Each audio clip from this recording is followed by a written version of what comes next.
ہو سکتی ہے۔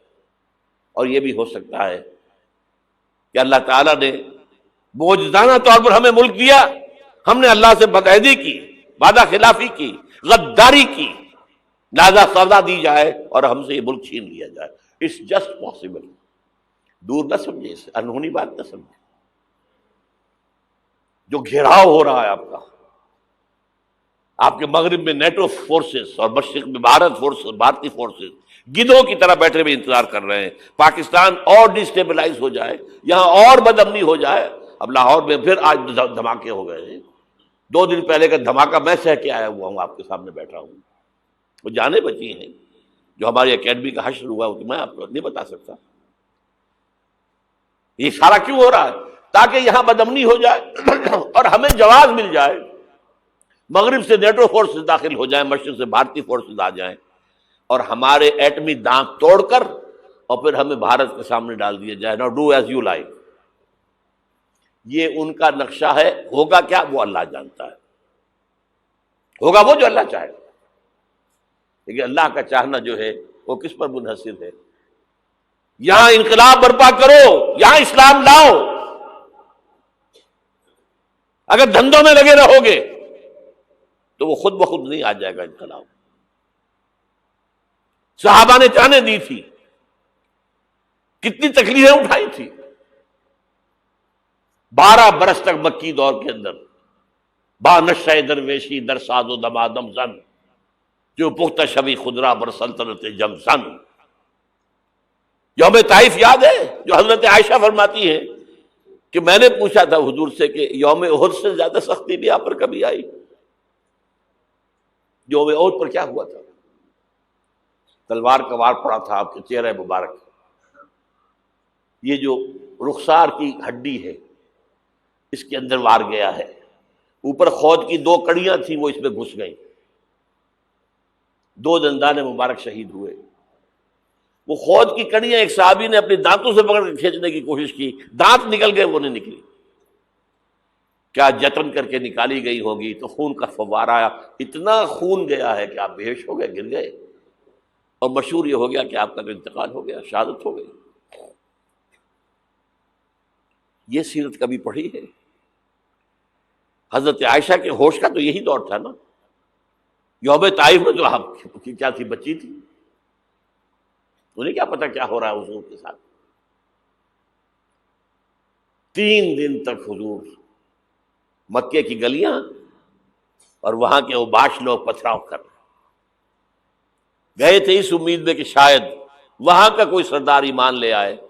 تو یہاں تو ابو طالب بھی فوت ہو گئے، یہی دنیاوی سہارا تھا، خاندانی سہارا تھا ابو طالب کے ذریعے، اور گھر میں ایک دلجوئی کرنے والی رفیقہ حیات تھی، وہ بھی، ان کا بھی انتقال ہو گیا۔ آپ نے کہا یہ عام الحزن ہے، اب تو سب کو طے ہو گیا قریش کو کہ اب جیسے قتل کر دو ان کو۔ اسی لیے آپ گئے طائف، شاید وہاں کا کوئی بڑا سردار مانے، ایمان لے آئے مجھ پر، تو میں اپنا مرکز ادھر شفٹ کر دوں۔ تینوں سے ملے ہیں، تینوں نے وہ جواب دیے ہیں، نکل جاؤ یہاں سے، میں تمہارے ساتھ بات بھی کرنے کو تیار نہیں ہوں۔ اچھا، تمہارے سوا کوئی نہیں ملا تھا اللہ کو نبی بنا کر بھیجنے کے لیے؟ دیکھو جاؤ، میں بات نہیں کرنا چاہتا، ہو سکتا ہے میں بے عزتی کر بیٹھوں، واقعی تم اللہ کے نبی ہو تو میں مارا جاؤں گا، جاؤ جاؤ جاؤ۔ یہ سلوک محبت کے ساتھ ہوا ہے۔ اور پھر چھوکروں کو، اسٹریٹ ارچنز جنہیں آپ کہتے ہیں، اشارہ کیا تھا، خبر لو ان کی، پتھراؤ ہو رہا ہے۔ ساتھ کوئی ہے ہی نہیں، ایک آدمی صرف، زید ابن حارثہ۔ اب سامنے سے پتھر آ رہے ہیں تو حضرت زید آگے آ جاتے ہیں، ڈھال بنتے ہیں، مجھے لگے پتھر حضور کو رہے، آپ پیچھے سے آ رہے ہیں، چاروں طرف سے تو ڈھال نہیں بن سکتا ایک شخص، جسم لہو لہان، خون جا کر جوتیوں میں جم گیا ہے، جوتی اتر نہیں۔ پھر وہاں سے واپسی پر جو دعا مانگی ہے، اللہم الیک اشکو ضعف قوتی وقلت حیلتی وہوانی علی الناس، اے اللہ تیری جناب میں فریاد لے کر آیا ہوں اپنی قوت کی کمی کا، اپنے وسائل کی کمی کا، اور جو ذلت و خواری ہو رہی ہے لوگوں کے سامنے۔ الا من تکلنی، مجھے کس کے حوالے کر دیا ہے؟ الا بعیدی یتجہمنی، یہ میرے اوپر ہجوم کر کے آ جائے، حملہ کریں۔ اور عدو من لگتا امرے، یہ دشمن کے حوالے میرا معاملہ کیا، جو چاہے کر دے وہ. لیکن پھر عبدیت غالب آتی ہے. ان لم یکن علی غضبک فلا ابالی. اللہ اگر تو ناراض نہیں ہے تو مجھے کوئی پرواہ نہیں. سر تقسیم خم ہے جو مزاج یار میں آئے. مجھے اندیشہ یہ ہے کہ تو ناراض تو نہیں ہوں گے. یہ تکلیفیں جھیلی ہے. سینکڑوں صحابہ نے جانوں کا نذرانہ پیش کیا ہے. احزاب کی جنگ میں فاقوں پر فاقے ہو رہے تھے، اور ان فاقوں کی حالت میں خندق کھودنے کا حکم ملا ہے. لوگوں کی کمریں دوہری ہو رہی ہیں، پتھر باندھے ہیں اپنے پیٹوں سے، اپنی چادروں کے ساتھ کس کر کمر دوہری نہ ہو جائے. اور جب صحابہ کدالیں چلا رہے ہیں تو کیا کہہ رہے ہیں؟ نحن الذین بایعوا محمدا علی الجہاد ما بقینا ابدا اللہم لا عیش الا عیش الاخرہ. صحابہ کہتے تھے ہم وہ لوگ ہیں جنہوں نے محمد سے بیعت کی ہے کہ جہاد کرتے رہیں گے جب تک جان میں جان نکل جائے تو بات اور. جان ہے، چاہے ابھی بھوک سے کمر دوہری ہوئی جا رہی، جان تو ہے. اور ایک دفعہ کہتے تھے اللہم لا عیش الا عیش الاخرہ، اللہ عیش زندگی تو آخرت کی زندگی ہے. اور حضور فرماتے تھے، حضور کے بیٹھے ہوئے نہیں تھے گاؤں تکیہ لگا کر، پتھر اٹھا اٹھا کر خندق میں سے لے جا کے باہر پھینک رہے تھے.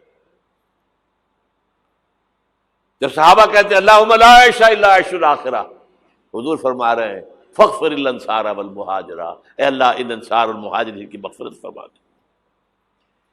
پھر حضور کی خدمت میں کچھ لوگ آئے، حضور اب یہ فاقہ ناقابل برداشت ہو گیا، دیکھیے ہم نے یہ پتھر باندھے ہوئے اپنے پیٹوں کے ساتھ. حضور نے کرتا اٹھا کر دکھایا، وہاں 2 پتھر باندھے ہوئے. یہ ہے سیرت النبی. آپ کس چیز کو سیرت النبی سمجھتے ہیں؟ بہرحال اس موضوع پر میری ایک کتاب ہے منہج انقلاب نبوی، کہ انقلاب کیسے آیا تھا. اگر دل میں ذرا بھی آرزو پیدا ہو گئی ہو کہ اللہ قبول کر لے مجھے بھی، مجھے قبول کر لے اس کام کے لیے، تو وہ کتاب آپ کے لیے مست ہوگی، اس کا پڑھنا. هي الحلقات تحفظني بآيات من القرآن، هي الحلقات تملأني بحب المصطفى العدنان، هي الحلقات تحفظني